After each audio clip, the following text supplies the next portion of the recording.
What's going on, everyone? I'm back here with another unboxing video. Today I'm going to be unboxing the Nikon D810 DSLR camera. I picked this up off of the B&H Photo website for $2,500. And there was no tax and there was no shipping, so it was $2,500 even, which is really good.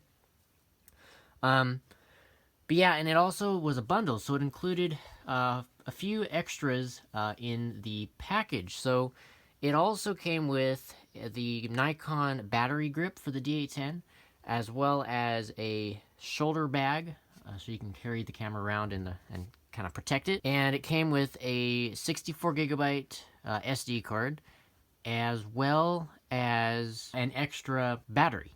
So really nice. I mean, for that $2,500 price, and it comes with all of that, that's a really good deal, especially for battery grip. Retails for about $350 new, so you're getting an incredibly good deal when you buy this particular bundle.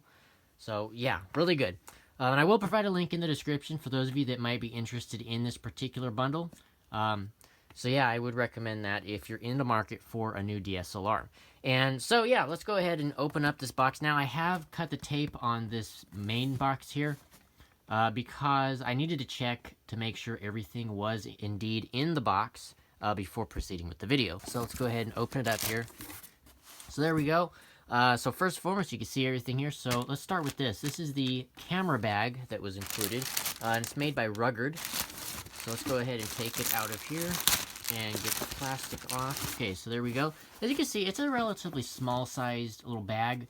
It's not going to fit a large-sized lens with your camera, so this is meant for travel and things like that. It is definitely not a professional-grade bag, but yeah, this is a nice little bag. You could put your camera and a small-sized lens in there, and you can take it with you if you're on like a trip or traveling or something like that, so it's good for that. Then down here in this corner are all the memory cards. So this one here is the free one that came with it. This is the SanDisk 64 gigabyte Extreme, which has the 90 megabytes per second transfer rate, which is actually really good. And then I also did pick up a couple extras. These two cards here are actually going to be my main cards that I'm going to use on a daily basis. So since the D810 has a dual card slot, one for both a CF as well as SD, so I ended up getting the SanDisk 128 gigabyte Extreme Pro with the 95 megabyte transfer rate. So that's the first card that I purchased separately, which I think the this one here was about $66.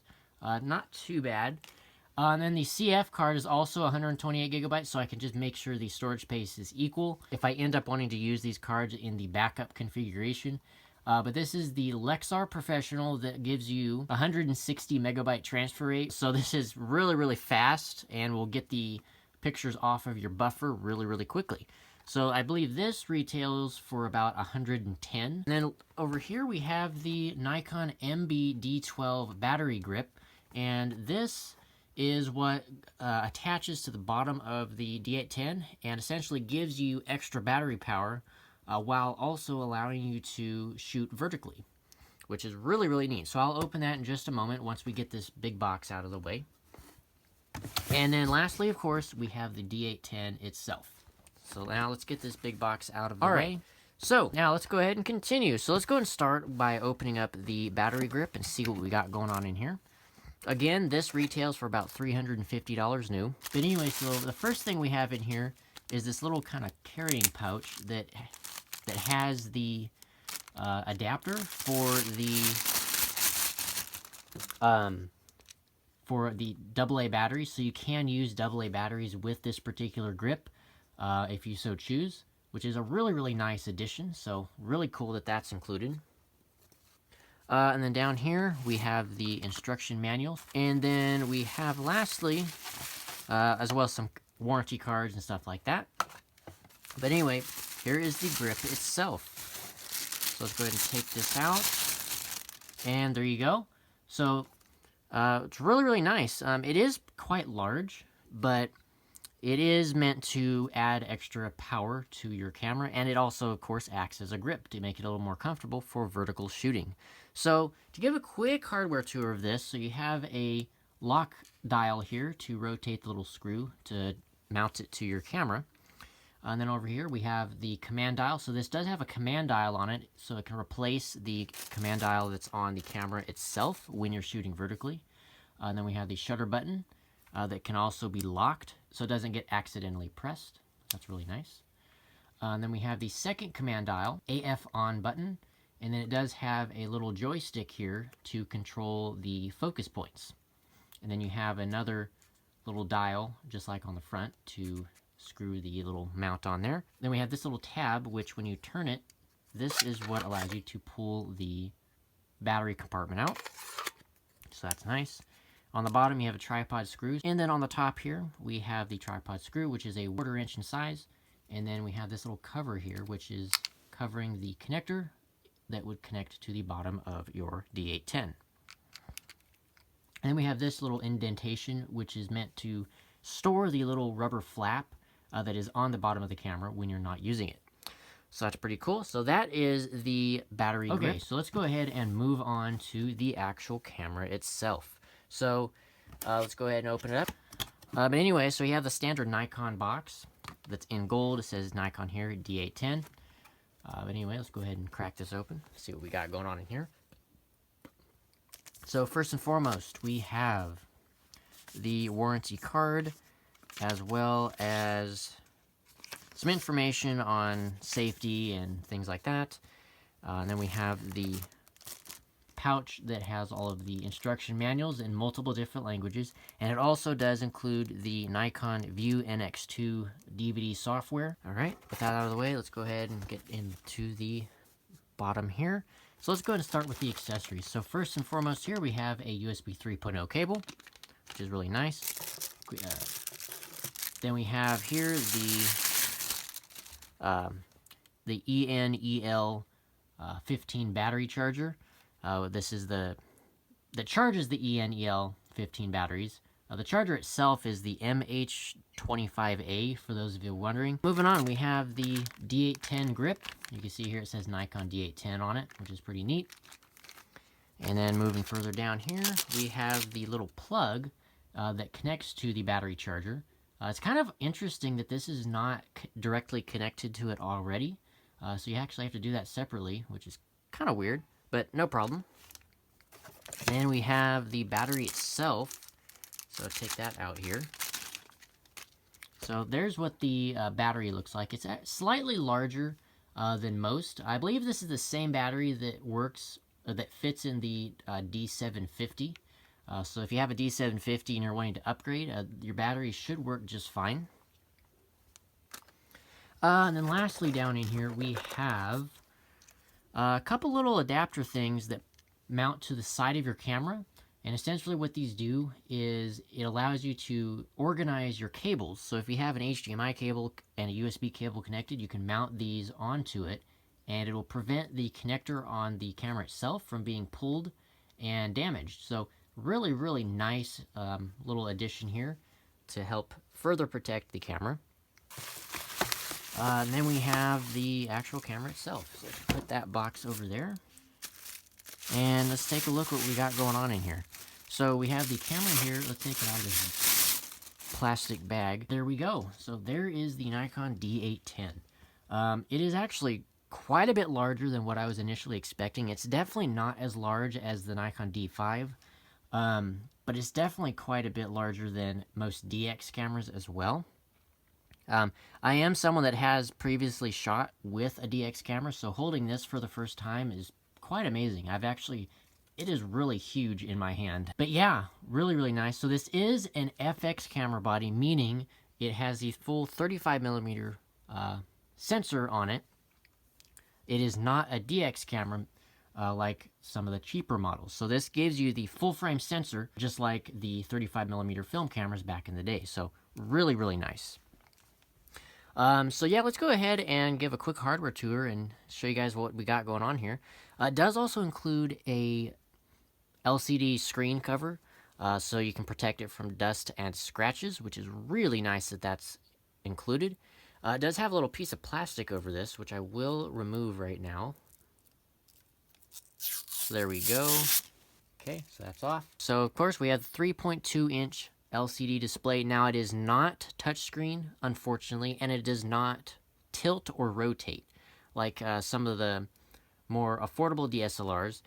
If you've come to find out, a lot of the more professional DSLRs do not have a touchscreen or a rotating, articulating display, which is kind of unfortunate. I really wish Nikon would apply that and add that to some of their higher level DSLRs.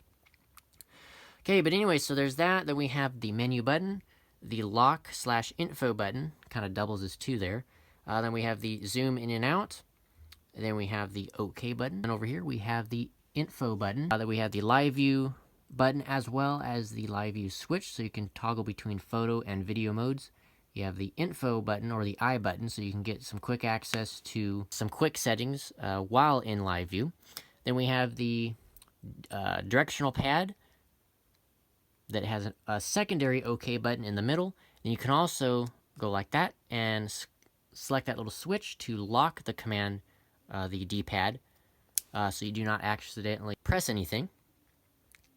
Then up here we have the AE/AF lock, and then we have the AF on button here, the main command dial, the circular viewfinder, which also has a built-in viewfinder cover. So if you do this, you can see it will then cover the viewfinder to protect it from dust and scratches, which is really nice.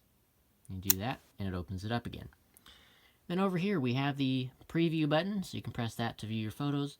Then we have the delete trash can button. Moving to the top here, we have our mode dial, that you have some white balance control, quality control, metering modes, as well as ISO adjustments. And then it also has shooting modes. So you have single focus, continuous low, continuous high, quiet, quiet continuous, timer mode, as well as mirror up mode. Moving back to the top, we have our hot shoe mount, our secondary display, so you can get quick access to certain settings and view current settings that you have on the camera. Then we have the mode button, which is what allows you to select via which mode you want, such as manual mode, aperture priority, shutter priority, things like that. And then we have the video recording button, the on-off button, as well as the shutter button, exposure compensation, the little strap mount. And one thing I did miss back here, you do have a speaker right here on the back, so you can listen to the videos that you have recorded. And then right here we have the diopter for the viewfinder, so you can focus it if you happen to be wearing eyeglasses. On this side we have a few access doors. So the first one here has your microphone input as well as your headphone jack, which is really nice. And this camera is weather resistant, so you can use it in moist conditions and you don't have to worry about any dust or moisture getting into the internals of the camera, which is really nice. So that's what these little doors are meant for, so it keeps the dust and moisture out. But anyway, moving on, we have this door here, which is the USB connector. And then lastly, we have the mini HDMI. And then over here, we have the autofocus and manual focus toggle, as well as the button for that as well. And then over here, we have the flash button. You can see that pops up the flash. Right here, we have the bracketing button, flash compensation, and then we have the lens release button. On the front, we have the lens mount. As well, over here, we have the little focusing light, so you can focus the camera in low light situations. And then we have stereo microphones, so you have one here on the left and one on the right. And then over here, we have two buttons in the grip, which is the function button, which is programmable to whatever you would like. And then we have the preview button, and then right here, we have the secondary command dial. And then on the right side, we have the door that the access door for the memory cards, so you can put your SD card as well as your CF card right in there. Which this door is also weather sealed to keep dust and moisture out. Moving to the bottom, we have our battery compartment. Open that up and input your battery in there. Right underneath this little flap here is the connector for the battery grip.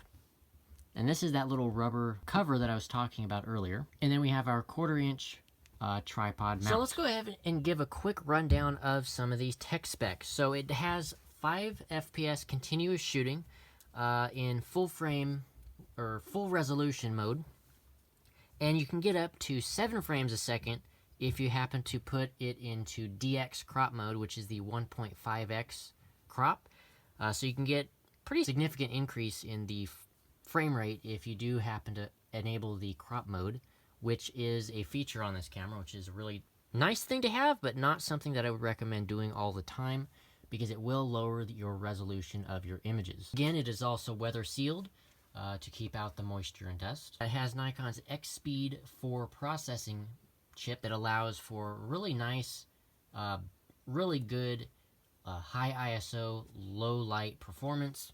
So you can shoot with high ISOs and have very little noise. It also has 1080p 60 frames a second video recording. It has full RAW capabilities as well as RAW small now. So if you don't want to have the full resolution files, you can use RAW small to get a relatively smaller, lower resolution file if you need to do that and you don't need the full 36 megapixel images. And so yeah, that's pretty much it for this unboxing video. I don't really want to make this particular video too terribly long. I would like to cover more on this camera in my full review video that I will have up shortly. So keep a lookout for that in the coming weeks. That video will definitely be much more in-depth with a lot of the features and some of the things you can do with this camera, as well as giving you guys a look at the menus and the software and some things like that. So, but anyway, to cut it there, that's pretty much it for this unboxing video. Hope you guys have enjoyed. Make sure to hit that subscribe button right down below. It is greatly appreciated. Hit that thumbs up button as well. That's also much appreciated.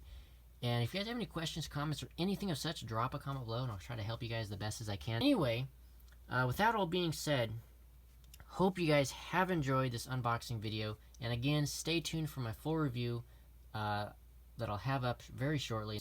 And yeah, I'll see you guys in the next one. Peace out.